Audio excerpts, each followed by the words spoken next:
Hi, I'm Kayla. Hi, I'm Linda OJ. Welcome to the NextGen Business Podcast. Let's go.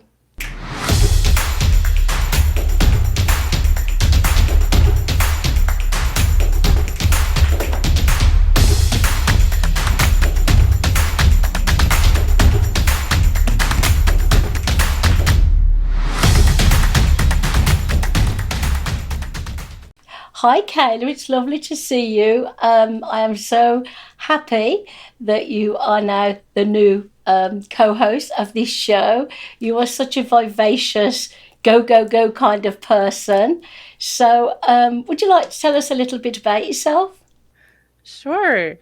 Thank you so much. I'm excited to be joining the podcast.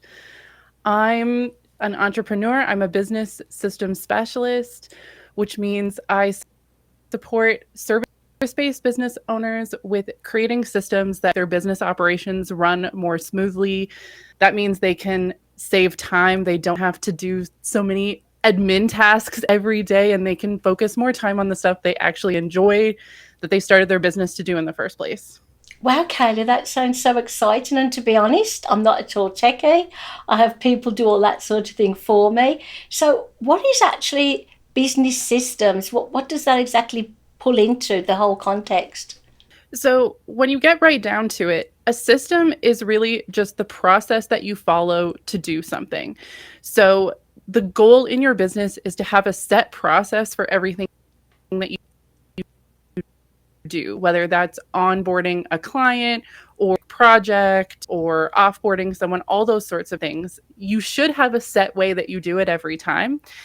And what I find is a lot of business owners, especially when they are early on in their business, they have a set system for everything. They kind of reinvent the wheel every time. And when you have a system, that means that you can start using technology and automation to make your life easier. And you can also hand things off to other people if you want to. Oh, that's why I know nothing about it really. I'm given these things. Everything's sort of done for me by my admins. And basically, if we talk about technology and stuff like that, I go, help, I don't know how to use it. Now, do you think we should know how to use all this technology? In my case, as you know, I'm a motivational speaker, business consultant. What would be my advantage for knowing how all these things work when it gets to say, well, I want to pay for this, that, or the other? What would be an advantage to me? Well, I would say one advantage to knowing how everything works is that you know what you actually need. So you're not paying for things unnecessarily. You're not platform that you're only using 20% of. And if something goes wrong, like maybe your admin team is sick or somebody's on vacation, you still know what to do and your business doesn't fall apart without them. Oh, goodness. I'm quite blonde, aren't I? There again, I have a techie husband, so I suppose I'll call on him.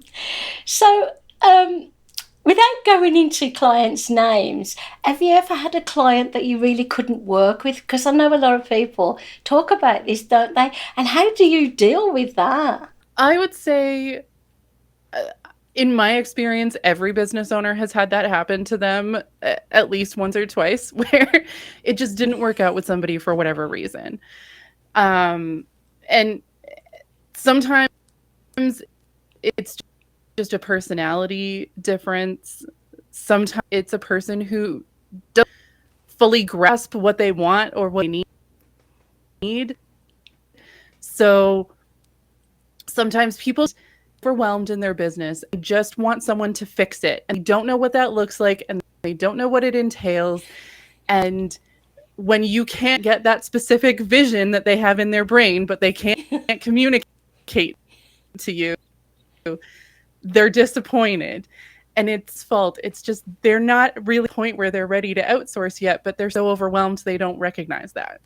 Oh, that's a shame. I recently had a bit of a debate about the corporate world and basically the business consulting world, my world, obviously, where when one of your clients comes to you, or if you get a job in the corporate world, and in that sense you are hired to do a particular task, but maybe your manager doesn't believe you can do it and keeps saying, well, why not do it this way? Then they must think, well, why don't I take the job? But in my case, I've had a few clients come along and think, well, this is what I want, this is how we're going to do it, blah, blah, blah. And I think, well, let me send you some information on some of the strategies I have. And those are the clients that don't work out well, because I'm thinking, well, why don't you do my job instead of me doing yours? And it's a difficult situation. I don't even bother, I don't even mind if I have to say, well, you've paid for half of, my time. I don't mind giving you that back, because quite honestly, I want to offload them. I don't want to deal with people if I haven't got a rapport. Do you ever feel like that? You need that rapport. Absolutely. Yeah, I would say the client relationships that I have that are the most effective and the clients that I want to hang on to are the ones where it's a partnership, where they value what I bring to the table and my expertise, and they have a vision for what they want, and we can work together to make it a reality. So, they don't think that they're my boss, but they also don't think that I'm just going to magically wave a wand and fix their life. It's somewhere in the middle where we're collaborating and working together in a partnership. That's the kind of partnerships I like.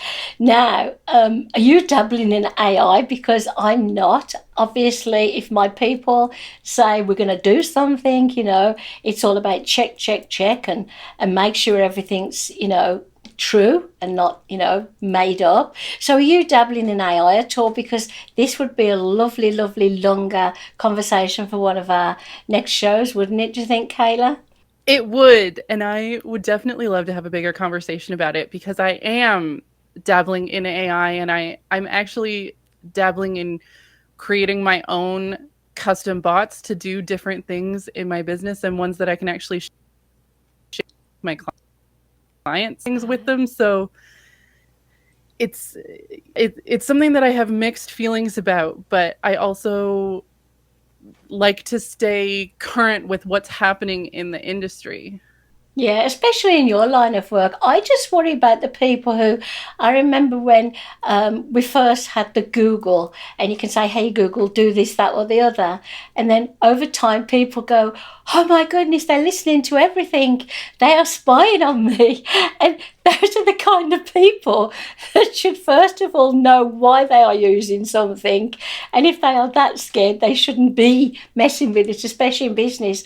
I get a bit wary when bookkeepers and accountants say they are using AI, because I want to know that they've got the proper security, they've got everything tied up. That'd be a wonderful conversation for the future. And have you got any ideas so we can share with our listeners today some other topics we can touch on? Yeah, I mean, I definitely think between the two of us, we have a wide variety of experience. So I think it's probably easier to answer what we couldn't talk about. But you mean sex, religion, politics? Yeah. Now you're spoiling the fun. But I definitely think that we would have some good insights to share about why we each decided to become entrepreneurs, things that we've learned, things we wish we'd known years ago when we were getting started. Yeah. Because I'm such a tech person, I like talking about the things that we use to run our day-to-day life, work for us, and how we use them. I limit with the topics that we discuss. I think so, and I hope we don't upset people. But the purpose of this show, as you know, my angel, is basically so that people who are thinking about tomorrow, the next day, the future, we can help them, and maybe we'll even invite some guests along, who knows. We can help them by our mistakes and our thought-provoking tips and stuff like that, so I'm quite excited for the future, topics we're going to come up with. I think maybe I'll upset people sometimes, because I say the things people are, too scared to say, but it's not they don't want to be mean to people. It's because somebody has to say it. It's a bit like, please don't start a new business until you've researched it, built some foundations, where people just jump in immediately and then they start trying to sell. And it's kind of like lazy selling. It's called cold calling, really, but you really can't cold call on LinkedIn. I've written about that so many times. It's like knocking on your private message and saying, hey, my name's Linda, Kayla, will you buy my widget? And you should be saying, who are you? I don't want to buy it for strangers. So that upsets people, Kayla. It really does. Well, I happen to completely agree with you on that topic, and I'm sure that I have topics on my own that will also upset people because I have strong opinions about things when it comes to business and marketing. So two opinionated young ladies, may I say, who are going to come up with some of these topics. Does anything really annoy you in business, whether it's social media or, some of the fake news and that we get and stuff like that? So many things. I would say one of the things that comes to mind, you mentioned social media, is when you're casually scrolling through social media, there are so many opinions on there, especially when it comes to business. And everyone is trying to project themselves as an expert and tell you that there's one right way to do things, and that's going to get you to, or it's going to make you a millionaire or whatever. And first of all, someone telling you what happened to work for them when they got lucky doesn't make it a pattern. It doesn't make it a thing that's guaranteed. They're giving you testimonials and cases that are their best case scenario, not their norm. And we only have their word for it anyway. True. And there is no one right way to do business. I think sometimes that upsets people because there's a magic formula that will make them successful if they can only figure out what it is. It's a bit like, I love shoes. I don't really love shoes. So when I go to the shoe shop, this system doesn't know my size. So one size does not fit all. We've all got different sizes. That's the same as the business. What I love about these people, let's say, hey, Linda, I haven't researched you, but basically I can help you make 10K a month, something like that. So they don't know who I am. But also, they must be making more than that. So why are they touting around people like me who they don't even know to try and sell something to me, which obviously they can't do because they couldn't do it for themselves. Sorry, people, not trying to be mean. So we're on the same wavelength, aren't we? It's funny when you see someone who started off doing something specific, like they started off as, say, a photographer, and then now they're also a business coach. So were you not able to get to the income level that you wanted to doing that first thing, and then now you have to be a business coach? Should I be trusting you then? Yeah, why not partner with them? Why not say you were successful back? This is why, again, another lovely topic is LinkedIn. I use it as my private detective, but that's for another day. You know what, Kayla? I am so honoured that you have stepped up to my plate and you are going to be taking over and leading this podcast because my brain has suddenly disappeared this year. No, seriously, I'm so happy we're going to be working together because you have so many different perspectives to me and you run a completely different business, you meet different people. So I think it's going to be quite exciting, isn't it? I think we're going to have some great conversations and hopefully, we inspire people and inform them and not just upset them. I think that's a good idea. And also, we've been quite polite today and behaving ourselves. So get ready, everybody, for the next episode. Miss Kayla is here and she will be leading me astray. Oh, so would you like to leave us with any words of wisdom? Because I think it's nearly time to go. Well, I hope that everyone is excited about what we have to share with them and just like all the advice that we see online, take everything we say with a grain of salt as well. We are not the be all end all of business, but we're sharing the things that we've learned and experienced, and we hope that you get something out of it. Amazing. Remember, a grain of salt.